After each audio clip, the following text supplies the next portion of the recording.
Capítulo 9. Issa. Até no último suspiro, o homem pode recordar as alegrias da infância, o êxtase do amor na juventude e o entusiasmo da idade madura.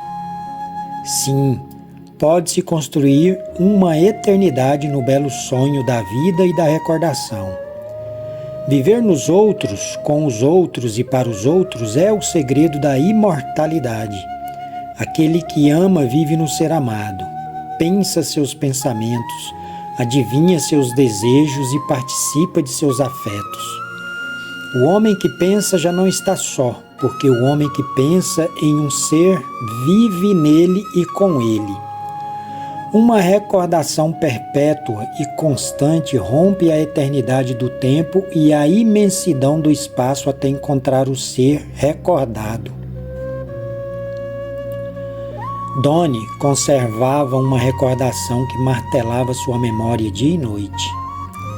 Quando saiu do camarote das mulheres e, apesar de seu desgosto, de seu desengano e de sua decepção, esqueceu-se das palavras feridoras e dos gestos insultantes para se recordar de um fato passado há mais de 3 anos, porque não havia nenhum motivo para rememorá-lo. Sem embargo, seguiu andando e uma sucessão ia desenvolvendo-se como um filme cinematográfico ante sua memória. Deteve-se um momento para analisar o fenômeno curioso e perguntou a si mesmo: o que tem que ver aquilo com isto?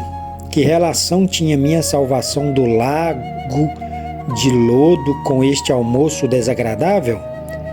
Que extraordinário é o homem e que estranhas são a mente e a memória? Em seguida, caminhou em direção à escada que descia à 2ª classe. Porém, ao chegar ao 1º degrau e ao querer baixar, olhou para frente. Viu um homem e ficou cravado em seu lugar como que petrificado. O coração a princípio deteve seu palpitar, mas depois soltou sua carga de sangue com tanta rapidez que se assemelhava ao galope de um cavalo. Era um sonho? Era uma ilusão óptica? Nada disso. Era uma realidade. Aquele homem vestia impecavelmente um terno preto. Seus cabelos ondulados chegavam até seus ombros. Sua barba era negra, aforquilhada, e os bigodes completavam seu perfil. A fronte serena tinha a cor da neve banhada pelos últimos raios de sol. Seus olhos, mas como descrevê-los?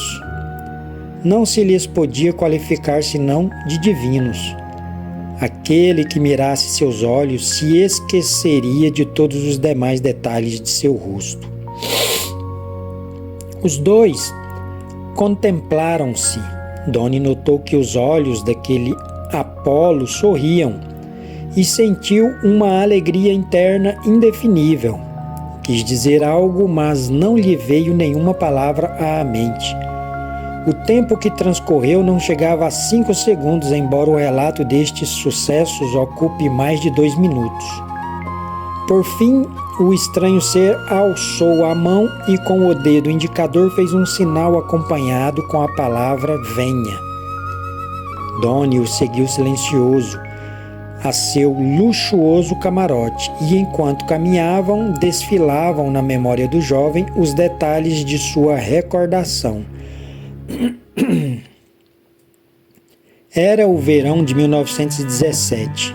Ele, Adonis Elcados, em Urã, caminhava em um dia quentíssimo como os do deserto, com muita sede, e a povoação mais próxima distava 5 quilômetros, 1h30 mais ou menos para um homem são, e 3 horas para Adonis, o jovem esgotado. À distância de 50 metros do caminho, o jovem distinguiu uma lagoa e correu precipitadamente para ela. Mas, Ao aproximar-se, deparou com 3 obstáculos que o impediam de saciar-se. O primeiro deles consistia em que o lago era fundo. O segundo, que não havia escadarias para chegar-se à água. E o terceiro, a falta de recipiente com uma corda para tirar o líquido tão desejado. Então ele se estendeu de bruços sobre a beirada do lago e começou a estender-se paulatinamente, crendo que assim talvez pudesse alcançar com a mão e embeber a ponta da língua, como diz a parábola do Evangelho.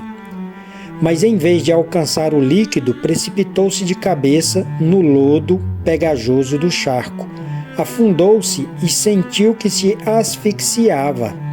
Sua desesperação aumentava de instante a instante. Fez o possível para voltar a levantar a cabeça, a fim de poder respirar. Tratou de livrar-se daquela armadilha, porém, só conseguia afundar cada vez mais e mais. Quis gritar, porém, quem ouviria seus gritos naquele deserto? O perigo lhe fez esquecer a sede. Antes, sua situação acabou por olvidar também a desesperação e terminou rindo de sua desgraça. Pensou na morte e a desejou. Porém, não queria sofrer demasiada dor.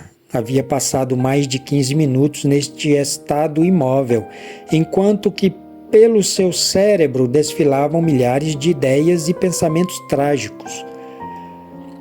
De repente ouviu o galope repentino de um cavalo que se aproxima.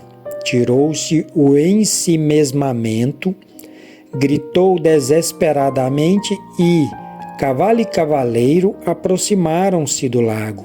O homem desatou uma corda presa à montaria do cavalo e começou então a obra de salvação. 5 minutos após de esforços, Adonis, mudo de emoção, apenas pôde num momento fixar o rosto do homem que tinha sua cabeça envolta em uma coifa. Porém, sua figura ficou gravada indelevelmente em seu coração e em sua mente. Ninguém poderia esquecer os olhos e o olhar daquele beduíno civilizado. Sem saber por que, aquela recordação perseguia a Adonis continuamente.